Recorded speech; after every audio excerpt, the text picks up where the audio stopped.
सुप्रभात सज्जन श्रोते चिंतक वाचक पाठक हो.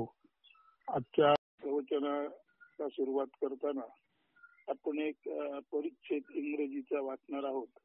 अर्थात तो आत्मपरिच्छेद मधलाच लेख आहे. शीर्षक आहे फ्रेंडलेस फ्रेंड. म्हणजे असा एक मित्र की ज्याला इतर मित्र नाहीत पण तो मात्र सर्वांचा मित्र आहे. फ्रेंडलेस फ्रेंड, मित्र विरहित मित्र. I am a friendless friend of all. I means the infinity, the origin of all, from where everything comes up and above, spreading all over. Can you be friends with the infinity? Please don't jump to any conclusion. Be calm and quiet but active. Be serious in your search, in your meditation, and perhaps you may come up with the beauty. Who knows?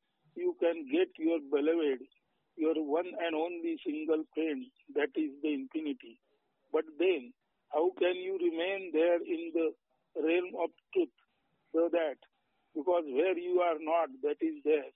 Your small I enters the capital I, means I from identity, that is a small I, enters in the capital I, that is I from infinity. A droplet of salt enters the ocean. Now you are the capital, the treasure, the ocean, the that. You lose your petty little identity in this exchange. Would you like to be vanished, disappeared? If you like this exchange, then you are the ground. If you don't, still no need to worry about. The infinity blooms eternally singular, though friendless. Still be friends with all. आता फार छान आहे. Meditation मध्ये काय होतं हे सांगितलेलं आहे. एक एक दोन दोन वाक्य होऊन अर्थ स्पष्ट करूया. I am a friendless friend of all. I means the infinity. इन्फिनिटीच बोलत आहे की मित्र विरहित परंतु सर्वांचा मी मित्र आहे. यातील आय मीन्स द इन्फिनिटी म्हणजे अनंत. थोडक्यात म्हणजे अनंत बोलत आहे की मी सर्वांचा मित्र आहे जरी मला मित्र नसले तरी. The origin of all, from where everything comes up and above, spreading all over. म्हणजे इन्फिनिटी काय अनंत तू आहे कसं. द ओरिजिन ऑफ ऑल, सर्वांचे जे मूळ आहे. From where everything comes up and above, spreading all over. इथून सर्व जीव जंतू जगत सृष्टी आणि एकंदर सर्व सृष्टीचा व्यापार बाहेर पडतो. त्याचं ओरिजिन म्हणजे इन्फिनिटी आहे. त्याच्यातून सर्व हे डेफिनेट किंवा सगुण साकार बाहेर पडतं. तरी सुद्धा इन्फिनिट ज्या अर्थी सर्वांना आपल्यातून बाहेर काढते त्या अर्थी संपूर्ण सगुण साकाराच्या दृष्टीने विचार करता सगुण साकार हे त्या अनंताला मित्रासारखंच आहे. मात्र सगुण साकाराला तो अनंत किंवा ती इन्फिनिटी आपल्याला मित्र वाटू शकते काय, असा हा प्रश्न आहे. Please don't jump to any conclusion. Be calm and quiet but active. Be serious in your search, in your meditation, and perhaps you may come up with the beauty. Who knows you can get your beloved. तर शांताला अनंत प्रिय वाटू शकतं काय, या प्रश्नाचं चिंतन करताना श्रोत्याने एकदम निष्कर्षाच्या निर्णयाच्या घाईला येऊ नये, परंतु अत्यंत शांत आणि दक्ष म्हणजे शांत दक्षतेमध्ये अत्यंत गांभीर्याने शोध घ्यावा. आणि अशा गांभीर्याने शांत दक्षतेत घेतलेल्या शोधामुळे कदाचित you may come up with the beauty. Who knows you can get your beloved. कदाचित तुम्हाला तुमचं सौंदर्य कळेल, तुमच्या अंतरंगाचं सौंदर्य कळेल. आणि त्या अंतरंगाच्या सौंदर्याचं ज्ञान होताच यू कॅन गेट युअर बेलव्हेड. असं होताच कदाचित शांताला अत्यंत प्रिय असं अनंत आयडेंटिटीला इन्फिनिटीची गाठभेट होऊ शकेल. Your one and only single friend, that is the infinity. आणि तसं बघायला गेलं तर शांताचा केवळ एक आणि अद्वितीय, एक आणि एकमेव मित्र केवळ अनंतच आहे.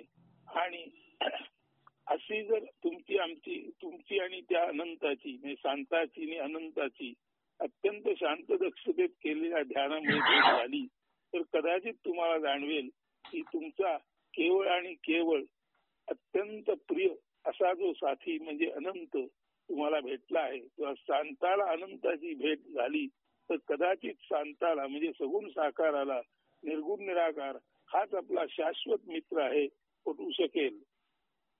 But then how can you remain there in the realm of truth the that.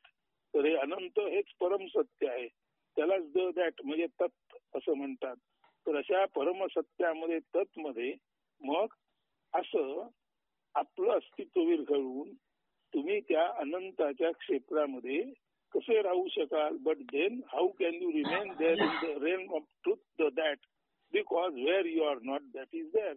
कारण अनंत तुम्हाला गावलं तर अनंताच्या क्षेत्रामध्ये तुम्हाला अनंताची प्राप्ती होईल.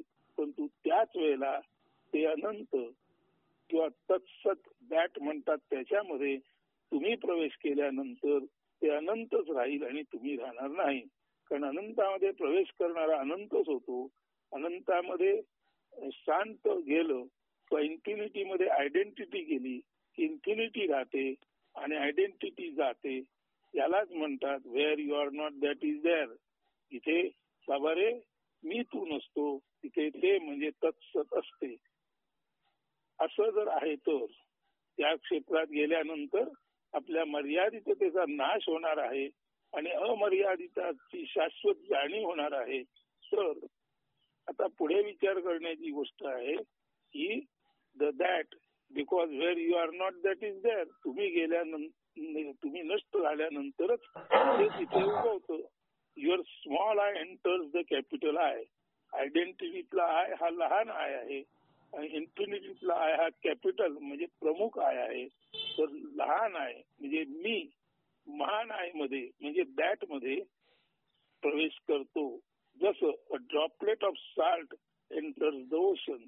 एखादा मिठाचा कण सागरात प्रवेश करावा आणि तो नष्ट व्हावा आणि सागर उरावा, तसं आयडेंटिटीतला आय लहान आय कॅपिटल आय म्हणजे मुख्य आय जो इन्फिनिटीतला आहे त्याच्यात प्रवेश करतो आणि मिठाचा कण सागरात गेल्यावर नष्ट होतो. तसा किंवा त्याच प्रकारे आयडेंटिटी इन्फिनिटी मध्ये गेल्यानंतर इन्फिनिटी उरते आणि आयडेंटिटी राहते. परंतु आता काय गोष्ट घडली. Now you are the capital, the treasure, the ocean, the that. परंतु एकदा आयडेंटिटी इन्फिनिटीत गेली ही आयडेंटिटी इन्फिनिटी होते. म्हणजे तीच ती कॅपिटल स्थिती म्हणजे तीच सर्वोच्च स्थिती असते. तेच ते आत्मनिहान किंवा आत्म्याचं वैभव असतं. तेच ते बिंदूचं सिंधू होणं असतं. तेच ते आयचं दॅट म्हणजे तत्मध्ये विलीन होणं असतं. यावेळेला यू लूज युअर पेटी little identity in this exchange. बिंदूचा सिंधू होताना आणि आयडेंटिटीची इन्फिनिटी होताना प्रत्येक आय तो आपलं जे क्षुद्र अस्तित्व आहे ते नष्ट होतं आणि आपलं क्षुद्र अस्तित्व जेव्हा जातं तेव्हाच महान दॅट उरतो. असा हा विनिमय आहे. जिथे आपण गेलो तिथे तो उरला आणि मी संपला. असा हा जो विनिमय आहे. यू लूज युअर पेटी little identity in this exchange. तर आयचा दॅट होताना हिंदूचा सिंधू होताना आयचं क्षुद्र अस्तित्व बिंदूचं क्षुद्रत्व नष्ट होतं आणि असीम विराट ब्रह्म तेवढं उरतं. असा हा या विनिमयाचा नियम आहे. Would you like to be व्हॅनिश्ड, डिसअपिअर्ड. तर ध्यानात घ्या. भगवंताचं ध्यान करता करता आत्म्याचं ध्यान करता करता आत्मा आपल्याला जुळून टाकील. भगवंत आपलं मी पण नाहीसं करील. तर काय आपली तयारी आहे. उच्चाचं स्वागत करताना आपलं हीनत्व आपलं क्षुद्रत्व दर्शवणारं व्यक्तिमत्व नष्ट झालं तरी चालेल. यासाठी तुम्ही तयार आहात का. यासाठी तुम्ही मनाने खंबीर आहात का. यासाठी तुम्ही धीरोदात्त पद्धतीने आत्म्याकडे जाणार का. असं होणार असेल तर निश्चितच समजा की प्रत्येक जण द दॅट म्हणजे तत्सत आहे. म्हणून यू लूज युअर पेटी little identity in this exchange. Identity infinity मध्ये प्रवेश करते तेव्हा आयडेंटिटी मधला जो लहान आय आहे तो कॅपिटल आय म्हणजे इन्फिनिटीतल्या आय मध्ये प्रवेश करतो आणि स्वतःचं क्षुद्र अस्तित्व आयडेंटिटी नष्ट करून टाकते. Would you like to be व्हॅनिस्ड? तर तुम्हाला असे नष्ट होणे आवडेल का? डिसअपिअर्ड. तुम्हाला तुमचं लहानपण मरावं असं वाटतं का? तुम्हाला तुमचं क्षुद्रपण नष्ट झालं तरी चालेल का?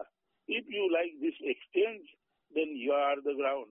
हा जर विनिमय किंवा हे जे देणं घेणं आहे, देणं घेणं म्हणजे आपलं मरणं आणि त्याचं जन्मणं, हे जर तुम्हाला मान्य असेल, if you like this exchange, हा जर विनिमय, ही जर देवघेव तुम्हाला मान्य असेल, then you are the ground.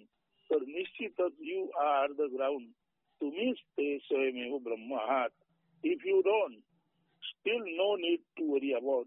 हरकत नाही जर तुम्हाला अजून वाटत असेल की माझं लहानसं व्यक्तिमत्व का असेना, माझा लहानसा ठिपका का असेना, ब्रह्माच्या तारांगणामध्ये तो टिकला पाहिजे, असं जरी तुम्हाला वाटलं तरी काळजी करू नका. If you don't, still no need to worry about. आणि भगवंताचं चिंतन करता करता जर तुम्हाला अजून असं वाटत असेल की भगवंत आणि आपण थोडे वेगळं राहावं, आपलं लहान अस्तित्व टिकावं, तरीही काळजी करू नका. भगवंत आपणहून तुमच्या पाठी लागत नाही. तुम्हाला जर भगवंत प्राप्ती व्हायची असेल तर भगवंत प्राप्ती जिथे होते तिथे मी नसतो. आता जर भगवंत आणि मी असं द्वैत ठेवून तुम्हाला जरी भगवंताची प्राप्ती करावं असं वाटत असेल तरी जरूर प्रेमाने त्याला आळवा, त्याचं गाणं गा. जोपर्यंत तुम्ही तयार होत नाहीत तोपर्यंत तुमचं व्यक्तिमत्व भगवंत काय, परब्रह्म काय कोणीही पुसू शकणार नाही. त्यामुळे अजिबात काळजी करू नका. The infinity blooms eternally singular. जे अनंतत्व आहे ते सिंग्युलरली केवळ एक आणि एकत्वानेच उमललेलं राहतो. Though friendless still be friends with all. तेव्हा जे अनंतत्व आहे, जे ब्रह्मपुष्प आहे, ते एकत्वाने एकमेव म्हणून प्रफुल्लित झालेलं आहे, फुललेलं आहे. जरी तुम्ही त्याच्यामध्ये जाऊन नष्ट व्हायला तयार नसाल तरी सुद्धा ते तुमच्यासाठी तसंच प्रफुल्लित आहे. जेव्हा तुम्हाला वाटेल की you must enter in the ocean as a droplet of salt, एखाद्या मिठाच्या थेंबासारखा आपण समुद्रात प्रवेश करावा असं तुम्हाला जेव्हा वाटेल, किंवा when identity will feel that it must enter the infinity, जेव्हा व्यक्तिमत्वाला वाटेल की आपण अव्यक्तात जावं, तेव्हा ते ब्रह्मकमळ, एक आणि एकमेव प्रफुल्लित असलेलं ब्रह्मकमळ, तेव्हाही ते तुमच्यासाठी त्याच सख्याने, त्याच मित्रभावाने वाट पाहिल. ते कधीही कोणत्याही परिस्थितीत सर्वांशी मित्रत्व राखलेलं ब्रह्मसूत्र आहे. ब्रह्म हे नेहमीच सर्वांशी मित्र होत असतं, जरी त्याला आपले मित्र मानणारे कमी असले तरी. भगवंत हा विश्वामित्र आहे. जरी विश्वातील प्रत्येकाने भगवंताला मित्र मानले नाही तरी भगवंत हा फ्रेंडलेस फ्रेंड ऑफ ऑल आहे. म्हणजे स्वतःला मित्र असोत किंवा नसोत तरी सुद्धा तो सर्व आपल्या संततीशी, सर्व सगुण सागरातल्या जीव जंतू बाबत अत्यंत जिव्हाळा असलेला, प्रेम असलेला, आपलं संपूर्ण आशीर्वाद त्यांना देणारा असे हे ब्रह्म आहे. ते सर्वांशी मित्रभावाने, विश्वामित्र भावाने वागतं. हे ब्रह्म कमळ सदासाठी सर्वत्र सदोदित नित्य निरंतर प्रफुल्लित उमललेलं आहे. तुम्ही त्यामध्ये प्रवेश करून नष्ट व्हा किंवा वेगळे राहा, कोणत्याही परिस्थितीत ब्रह्म हे तुमच्यासाठी नेहमीच आशीर्वाद रूपाने, मित्र भावनेने आहे आणि कायमस्वरूपी राहणार आहे. निश्चित हा फ्रेंडलेस फ्रेंडचा अर्थ आहे. म्हणजे अनंत हे शांताबाबत नेहमीच दयाळू, प्रेमार्द्र, रुजू, करुणाभावाने वागत असते. ते शांताचं नेहमीच मित्र असतं. परंतु जर शांताला त्या अनंताची भेट व्हायची असेल, नव्हे शांताला अनंत व्हायचं असेल, तर मात्र शांताला आपलं क्षुद्रत्व, न्यूनत्व, आपलं व्यक्तिमत्व नष्ट करून अव्यक्त परमात्म स्वतः बनावे लागते. यातील आपणाला काय झेपेल ते त्याने ठरवावं. पण तू नेहमीच भगवंत सर्वांसाठी निरपेक्षपणे प्रेमार्द्र आहे, रुजू भावपूर्ण आहे, सुमधुर आहे आणि करुणेने संपृक्त आहे. त्याचे आशीर्वाद कोणत्याही परिस्थितीत सर्वांना मिळतच असतात. हा फ्रेंडलेस फ्रेंड ऑफ ऑल या पॅरिग्राफचा अर्थ आहे. आता पुढे पुन्हा पुन्हा सांगे तुम्हा नारायण. हा नारायण तुम्हाला पुन्हा पुन्हा एकच गोष्ट सांगत आहे, याही का अर्थ स्पष्टीकरण. निर्गुण निराकारात सर्व गुण आकार एकवटल्याने मूळ तत्व ओळखण्यास कठीण गूढ रहस्यमय वाटते. तेच निर्गुण निराकार ब्रह्म समचरण घेऊन विठ्ठल रूपे विटेवर स्थिरावले आहे. हे आपणाला समदृष्टी, समभाव आणि समचरण म्हणजे सगळीकडे आपली जी चाल असेल, वाटचाल असेल ती समत्वाची असावी असं सांगत आहे. जे गुण आकार साकळल्याने निर्गुण निराकार बनले तेच सर्व भाव एकवटल्याने निर्भावी झाले असा हा विठ्ठल. म्हणूनच निर्गुण निराकार निर्भाव बनून करकटेवर घेऊन शांत दक्षतेने उभा आहे. हा रंगरूप नसलेला अनाकर्षक वाटला तरी तो हीन, त्याला तुच्छ समजावे असा नाही. पतितांना पावन करून आपल्याजवळ त्यांना आश्रय देणारा असा हा उदार व समर्थ विठोबा आहे. हा निर्गुण निराकार विठ्ठलच तुम्हा आम्हा सर्वांचा मायबाप आहे. आपण सगुण साकारात असलो तरी वास्तवात निर्गुण निराकाराच्या सगुण साकारात वावर करीत असलेल्या खुणा म्हणजेच त्याची संतती किंवा आपण लेकरे आहोत तीच आपली ओळख आहे. सारांशे सारे सगुण साकार विश्व त्या निर्गुण निराकाराच्या पोटातून बसवले आहे. समबुद्धी धारण करून समदृष्टीने जीवन जगणे हीच त्या पांडुरंगाची सार्थ पूजा असून ती आपण नित्यनेमाने करावी. हीच आपण करणे योग्य ठरेल अशी मायबापाची म्हणजे विठ्ठल रुक्मिणीची पूजा होय. समभाव टाकून अजिबात वागू नका असे आणि केवळ इतकेच मागणे हा नारायण तुमच्याकडे मागत आहे. आपण समत्वात वागाल तर आपल्या सर्वांचा जन्म सार्थकी लागेल आणि त्यामुळे अन्न वस्त्र निवारा देणाऱ्या आपल्या अवनी मातेला आपण भारभूत होणार नाही. आपले ओझे तिला वाटणार नाही. समत्वाचे मर्म जाणून आपण सर्वांनी येथे भूमातेवर राहा आणि वागा. सुखेनैव जीवन व्यतीत करा. विठ्ठलाचे समचरण त्याने विटेवर अत्यंत सरळ रेषेत ठेवलेले पाय हे त्याचा समभाव समदृष्टीचे द्योतक असून आपणही भेदाभेद उच्च नीच जातपात रहित आचरण सदा सर्वदा व सर्वत्र नेहमीसाठी ठेवावे असे हा नारायण तुम्हाला पुन्हा पुन्हा आळवून कळवळ्याने सांगत आहे. पुन्हा पुन्हा सांगे तुम्हा नारायण. तर आता काव्य ऐका. निराकारी अवघे असे कोंदले समचरणी विटे स्थिरावले.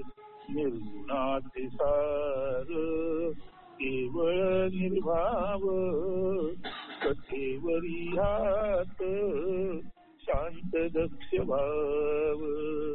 रंगरूप विहीन नवे परीहीन पांडुरंग तोची पतित पावन. पंढरीचा राणा तुम्ही त्याच्या खुणा बाप माय तोची सुजन हो जाणा. समत्वात राही समत्व वागवी हीच पूजा सार्थ माय बापा. हरणा मंग मागणे हरणा सांगणे समभावत जुनी मुळी नावागणे. तरी जन्मधन्य भगती होई अवनी बार मग मुळी नाही. सुखाने राहावे सुखाने वागावे समर्था जाणावे जीवे भावे. समाचरण जाणे समचरण पुन्हा पुन्हा सांगे तुम्हा नारायण. पुन्हा पुन्हा सांगे तुम्हा नारायण. पुढचं काव्य आहे. पुरे करी निवेदन सुख घेई कैवल्या भरारी. हा सुख किंवा सुख मुनी विष्णू पुढे एक निवेदन करत आहे आणि ते निवेदन करून तो पुन्हा कैवल्यात भरारी मारत आहे. या सुखाच्या म्हणजे पोपट या सुखाच्या म्हणजे पोपटाच्या हृदयात मुक्तीचा पारिजात फुलला असून त्याच्या मधुर संवादात बोलण्यात त्या मुक्तीचाच मधुर भर आला आहे. येथे वसंत फळाफळांचा ऋतू चिरंजीव असून त्याला बारमाही भर असतो. त्या सुखाच्या म्हणजे पोपट रूपे गाणाऱ्या देवभक्ताच्या संगे सारे साधू संत आणि प्रत्यक्ष माता सरस्वती म्हणजे विद्या किंवा संगीताची देवता असल्यामुळे हा सुख देव मधुर संवाद, हा सुख आणि देव यांचा मधुर संवाद अखंड चालू असतो. हा सुख म्हणतो की त्याच्या वाणीतून सरस्वती माता प्रवाहित असून त्याच्या हृदयात साधू संतांजवळ असलेली करुणा आहे. तोच त्याच्या हृदयातील करुणा रस वाणी व लेखणीत अत्यंत आवेगाने उमटतो. या शब्दरूपी दयासागराच्या लाटा गगनाला भिडण्या एवढ्या उंच व महाप्रचंड आहेत. सुख आपल्या आध्यात्मिक बोलांद्वारे नेहमीच समत्वाचा संदेश देतो. त्याचे बोल लोकांपर्यंत नीट जात आहेत अथवा नाही, त्याचा संदेश लोकांना समजतो वा नाही याबाबत तो संभ्रमात आहे. मात्र तरीही तो स्वतःला अजाण बालक संबोधून प्रत्यक्ष भगवंताला प्रार्थित आहे की त्याने म्हणजे परमेश्वराने कृपाळू होऊन हे समता करुणेचे आध्यात्मिक बोल लोकांपर्यंत जातील, त्यांना समजतील असे काही करावे. त्या सुखमुनीला मुक्तीचा लळा लागला असून त्या मुक्तीच्या वेडात आपण मुक्तीचे किंवा मुक्ती या कल्पनेचे बंदी कैदी तर होत नाही ना, अशी शंका तो व्यक्त करतो.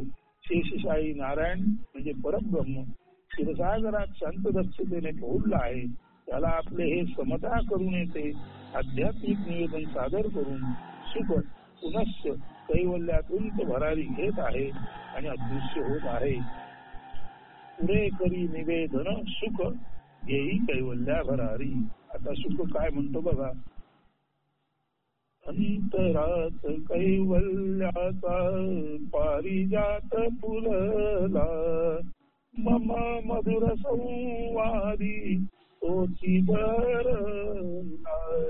तरसरे येत चिरंजीव वसंत, साक्षात सरस्वती संगे सारे साधू संत. रसवती माता मम वाणी धरतसे, साधू संत करुणा मम हृदय नांदतसे. होती करुणा रस मम लेखनी वचनी, शब्द दयार्णवलाटा विडती गगनी. बोल बोले समत्वा सदा सांगत असे, मज ठावे नाही परी पुन्हा काही कळत असे. देवा तुझ विनवितो अजाणवी बाळ, तव कृपे समजो सर्वा अध्यात्म वेलाळ. बहुलळा लागलासे मुक्तीच्या छंदी, विपरीत घडो नये व्हावे मुक्तीचाच बंदी. शेषशाही नारायण शांत क्षीर सागरी, पुरे करी निवेदन सुख घेई कैवल्या भरारी. पुरे करी निवेदन सुख घेई कैवल्या भरारी. तर हा सुखमुनी म्हणतो, समत्वेचे बोल मी सदा सर्वांना सांगतो. कुणाला काही ते कळतात का न कळतात याबद्दल मला खात्री नाही, पण तू होय भगवंता तुला मी विनवणी करतो. ते अजान बाळ तुला विनवणी करत आहे की तुझी कृपा हो आणि माझ्या तोंडातून जन्मलेले अध्यात्म वेल्हाळ म्हणजे आत्मविद्येचे कौतुक लोकांना समजू दे आणि त्याने त्या ब्रह्माला आपलेसे करू द्यावे अशी विनंती करून निवेदन करून मुक्तीचा छंद असलेला हा सुखमुनी त्याला मध्ये मध्ये असं वाटतं की मला इतका जो मुक्तीचा नाद लागला आहे त्या मोक्ष मुक्ती या नादात मी मोक्षाचा तर बंदी होणार नाही ना असं त्याला वाटतं. इथे गंमत आहे. कृष्णमूर्ती सतत सांगत zero conditioning zero conditioning zero conditioning. एका ठिकाणी त्यांनी म्हटलं आहे नॉट टू बी कंडिशन. हे सांगता सांगता नॉट टू बी कंडिशन या थेअरी मध्ये तर मी कंडिशन होत नाही ना. तसंच इथे शुकमुनी बोलत आहे की त्याला मुक्तीचा छंद आहे मुक्तीचा छंद आहे मुक्तीचा छंद आहे. पण मोक्ष मुक्ती याच्या छंदात मोक्ष आणि मुक्ती त्या संकल्पनामध्ये तर आपण अडकत नाही ना, असं ते शुकाला वाटतं. जे कृष्णमूर्तींना वाटायचं की फ्री फ्रॉम कंडिशनिंग म्हणता free from conditioning he theory, हे नॅरेशन, याच्यामध्ये तर ते स्वतः जगडत नाहीत ना, असं जे कृष्णमूर्तींना वाटतं. ते शुकमुनीला वाटत आहे. तो भगवंताला सांगत आहे, मला मोक्षाचा छंद आहे, मुक्तीची आवड आहे, पण मोक्षाचा छंद, मुक्तीची आवड माझी इतकी पराकोटीला गेली आहे की मोक्षाची आवड किंवा छंदच कदाचित मला मोक्षापासून परावृत्त करणार नाही ना, अशी भीती व्यक्त करून आणि आपलं आध्यात्मिक वेल्हाळ म्हणजे अध्यात्म विद्येचं कौतुक, आत्मविद्येचं कौतुक लोकांना समजण्यासाठी भगवंताने थोडंफार कृपा त्या सर्वांवर करावी असं सांगून हा शुकमुनी आपलं निवेदन संपवून भगवान विष्णूच्या पायापासून दूरवर आकाशात कैवल्यात भरारी घेत आहे. अयाचित झालो, दिगंबर झालो, निर्गुण निराकारी कैवल्ये उरलो, अशा त्याच्या मूळ अवस्थेला तो जात आहे. आता फक्त 3 श्लोक आहेत मनाला उपदेश केले, ते वाचूया आणि आजचं प्रवचन थांबूया. याचं नाव आहे सत्यशोध महती. सत्य शोधण्याची महत्ता काय आहे यात सांगितलेलं आहे. ऐका. जगी जीवते जन्मती आणि मरती, शशी भानुही नित्य येती निजाती, सदोदित राहे असे काय जगती, मना सज्जना जाणी सत्य शोधाची महती. जगी सत्यते सर्व शरणेची आहे, जगी नित्यते नेष्ट मरणेची आहे, परी इष्टते नित्य नवनीत राही, मना सज्जना सत्य शोधात राही. सदोदित असणे सदोदित सरणे, जसे सरिता जलाचे वाहणे, सरिता वाहता नित्य नूतन असणे, मना सज्जना सत्य वर्तन जाणे. सत्य कसं असतं, त्याचं वर्तन काय, त्याचं स्वरूप काय, याबाबत या 3 श्लोकामध्ये सांगितलेलं आहे. जगी जीवते जन्मती आणि मरती, शशी भानुही नित्य येती जाती. चंद्र सूर्य रोज येतात आणि रोज मावळतात, तसेच जगामध्ये नेहमी वरचेवर जीव जन्माला येतात आणि मरतात. मग सदोदित आहे असे काय जगती, मग कायमस्वरूपी आहे असं या जगतामध्ये किंवा या जगताच्या मुळाशी अधिष्ठान रूपाने असं काही आहे का की जे सदोदित राहतं, त्याचा शोध घ्या. आणि म्हणा सज्जना जाणे सत्य शोधाची महती. सर्व येणार जाणार आहे, सर्व उदित आणि अनुदित होणार आहे, तरी सुद्धा जे सदोदित कायमस्वरूपी असणेपणी आहे असं काही सत्य आहे का, त्याचा हे सज्जन म्हणा, हे सज्जन माणसातून नेहमी शोध घे. हा आहे पहिल्या श्लोकाचा अर्थ. पुढचा श्लोक. जगी सत्यते सर्व शरणेची आहे, जगी नित्यते नेष्ट मरणेची आहे, परी इष्टते नित्य नवनीत राही, म्हणा सज्जना सत्य शोधात राही. सत्य शोधता शोधता तुझे लक्षात येईल, जगी सत्यते सर्व शरणेची आहे. जे आलं ते निश्चितपणे सरणार, म्हणजे अदृश्य होणार. जे दृश्य ते अदृश्य होणार, हे शाश्वत सत्य समजून घे. त्याचबरोबर जगी नित्यते नेष्ट मरणेची आहे, न इष्ट, जे इष्ट नाही ते नेहमीच मरणार, असत्य नेहमीच पराभूत होणार, हेही समजून घे. परी इष्टते नित्य नवनीत राही. असत्य निश्चित पराभूत होणार, परंतु सत्य सुद्धा परी इष्ट, इष्ट म्हणजे चांगलं सत्य, परी इष्टते नित्य नवनीत राही. तरी जे सत्य आहे ते सुद्धा सतत नवीन नवीन पद्धतीने आविष्कृत होते. म्हणजे असत्य आहे ते मरतं आणि सत्य असत्याचा पराजय करता करता रोज नव्या नव्या पद्धतीने आविष्कृत होते. म्हणजे असत्य मरणारे निश्चित, पण असत्य मारताना कधी राम आला, कधी कृष्ण आला, कधी ज्ञानेश्वर आले, कधी तुकाराम आले. म्हणजे नेष्ट इष्ट नाही ते मरणारे निश्चितच, परंतु ते इष्ट नाही ते अनिष्ट ते मरणारे निश्चित असताना इष्ट म्हणजे सत्य हे मात्र अनिष्टाला नष्ट करताना नवनव रूपाने परत परत अवतीर्ण होत असते, अवतरत असते.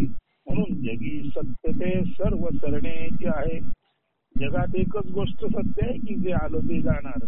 जगी नित्य ते नेष्ट मरणे जे आहे ना इष्ट, जे अयोग्य आहे ते निश्चित मरणार, हे सुद्धा सत्य समजून घेतले पाहिजे. तरी इष्ट ते नित्य नवनीत राही. असत्याला पराभव करणारं सत्य हे निश्चितच अमर असतं, परंतु ते नवीन नवीन पद्धतीने नवनवोन्मेषशालिनी पद्धतीने पुन्हा वेगवेगळ्या अवतारात सगुण साकार होत असतं आणि अनिष्टाला ते कायमस्वरूपी मारत असतं. मना सज्जना सत्य शोधात राही. म्हणून हे मना सज्जना तू सत्य शोधात राहा. तू सत्य शोधात राहिला की तुला कळेल जगी सत्य ते सर्व सरणेचे आहे. सर्व येणार जाणार हे जगातलं एकमेव सत्य आहे. जगी नित्य ते नेष्ट मरण्याचे आहे. जे अनिष्ट आहे ते नाश होणार हेही सत्यात समजून येईल. तरी इष्ट ते नित्य नवनीत राही. सत्याचा विजय होतो हेही समजून घेता येईल. परंतु सत्याचा विजय होताना आणि असत्य नष्ट करताना सत्य नवीन नवीन पद्धतीने आविष्कृत होते हेही तू समजून घे. आणि असं सर्व समजून घेताना येतं ते जातं, वाईट ते नष्ट होतं आणि वाईट ते नष्ट करणारं जे सत्य आहे ते नव्या नव्या पद्धतीने उदित होतं. असं तुला तुझ्या समजुतीत येईल, असं तू समजतील आणि तेव्हाच तुला म्हणा सत्यना सत्य शोधा, म्हणा सज्जना सत्य शोधात राही. म्हणून हा जगात जीव येतात, जन्मतात, मरतात, चंद्र सूर्य येतात जातात, तर सर्व येणार जाणार असून सदोदित त्याच्या मुळाशी काय आहे ते सत्य. हे माना सज्जना तू शोध आणि मला सज्जना सत्य शोधनात राहता राहता तुला हेही कळेल की सत्य एकच आहे की जे आलेलं आहे ते नष्ट होणार. दुसरं सत्याचा एक भाग आहे जे अनिष्ट आहे ते निश्चितच मारणार. तिसरा सत्याचा भाग आहे अनिष्टाला नष्ट करणारं सत्य. हे कायमस्वरूपी तत्वता एक असलं तरी नवीन नवीन पद्धतीने आविष्कृत होतं, अवतरित होतं. हे तुला सत्य शोधनात मला समजेल. आता मग आहे काय सत्य? सदोदित असणे सदोदित सरणे. सदा असायचंय आणि सदा असायचंय म्हणजे सदा दृश्यात यायचंय आणि सदा अदृश्य व्हायचंय. सदोदित असणे सदोदित सरणे. जसे सरिता जलाचे वाहणे. हे सरिता वाहते, आपल्याला वाटतं नदी वाहते, पण प्रत्येक वेळेला आपल्या डोळ्यासमोर असलेला बिंदू पाण्याचा पुढे सरकतो आणि नवीन बिंदू पाण्याचा तिथे दिसतो. आपल्याला लक्षात येत नाही की सरिता वाहते. सरिता कायमस्वरूपी एक दिसली तरी प्रत्येक क्षणाक्षणाला आपल्या डोळ्यासमोर ती सरिता सरत असल्याने क्षणाक्षणाला जी नदी आपण तीच म्हणतो ती नदी तीच असली तरी पाण्याचा प्रवाह प्रत्येक क्षणी नवीन बिंदूचा आपल्या डोळ्यासमोर येत असतो. म्हणून सरिता शाश्वत असली तरी सरितेचं पाणी जे आपल्या डोळ्यापुढून सरतं ते सत्य एक आहे, परंतु नवीन पद्धतीने आविष्कृत होत आहे. तसं सरिता एक आहे, ती दिसायला एकमेव आहे, द्वितीय नाही, अद्वितीय आहे, परंतु तिचं वाहन जे आहे हे मात्र नवीन नवीन पद्धतीने जलौघ एक असला तरी आपल्या डोळ्यासमोर ते जलबिंदू हे सतत नवीन असतात. हे जसं समजून घ्यायचं तसं सत्य एक आणि एकमेव अद्वितीय असलं तरी सत्याबद्दलचे महती सांगणारे साधू संत वेगवेगळे अवतार हे नवे नवे आविष्कृत झालेले, परिष्कृत झालेले, पुढच्या स्वरूपातले, पुढच्या क्रांतिकारी पद्धतीचं असं हे आविष्करण असतं. म्हणून सत्य एक आहे, परंतु ते नित्य नूतनतेने आविष्कृत होत आहे हेही समजून घ्या. सदोदित सरे सदोदित सरणे.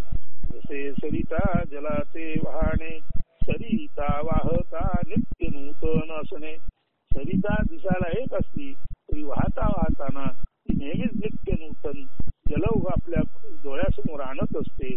जल एक पण जलौघ नवीन. सरिता एक पण सरितेतून सरणारं पाणी नवीन. हे लक्षात घ्या आणि तेव्हाच तुम्हाला कळेल. ना सज्जना सत्य वर्तन जाणे. सत्याचं वर्तन आणि नर्तन हेच आहे की ते एकमेव द्वितीय असलं तरी ते नवीन नवीन पद्धतीने आविष्कृत होत असतं. सत्य शोधताना आपल्याला हे लक्षात येतं जे येतं ते जातं. दुसरं लक्षात येतं जे अनिष्ट आहे ते समूळ नाश होतो, परंतु अनिष्टाचा समूळ नाश करणारं म्हणजे असत्याला पूर्णपणे मानणारं इष्ट सत्य हे मात्र सतत आवर्तनामध्ये नवीन नवीन परिस्कृतीमध्ये नवीन नवीन आविष्कारामध्ये क्रांतिकारी स्वरूपात ते प्रकट होत असतं. जशी सरिता एक असली तरी सरितेचा जलप्रवाह एक वाटला तरी आपल्या डोळ्यासमोरून सरणारे बिंदू प्रत्येक वेळा नवीन असतात. तसं हे एकंदर सत्याचं वर्तन आहे. हे मना सज्जना, तू सत्याचा शोध घेता घेता तुझ्या लक्षात येईल. तर ही सत्य शोध महती आहे. हे 3 श्लोक समजावून झाले. आता परत एकदा ऐकतो, परत एकदा बोलतो, ते शांतपणे ऐका आणि त्याचं अवधारण आपल्या बुद्धीमध्ये करा. त्यानंतर आजचं प्रवचन संपेल. सत्य शोध महती. जगी जीवते जन्मती आणि मरती, शशी भानुही नित्य येती न जाती, रोजित राहे असे काय जगती, मना सज्जना जाणी सत्य शोधाची महती. जगी सत्यते सर्व सरण्याची आहे, जगी नित्यते नेष्ट मरण्याची आहे, कली इष्टते नित्य नवनीत राही, मना सज्जना सत्य शोधात राही. सदोदित सदे सदोदित सरणे, तसे सरिता जलाचे वाहणे, सरिता वाहता नित्य नूतन असणे, मना सज्जना सत्य वर्तन जाणे. अस्तु.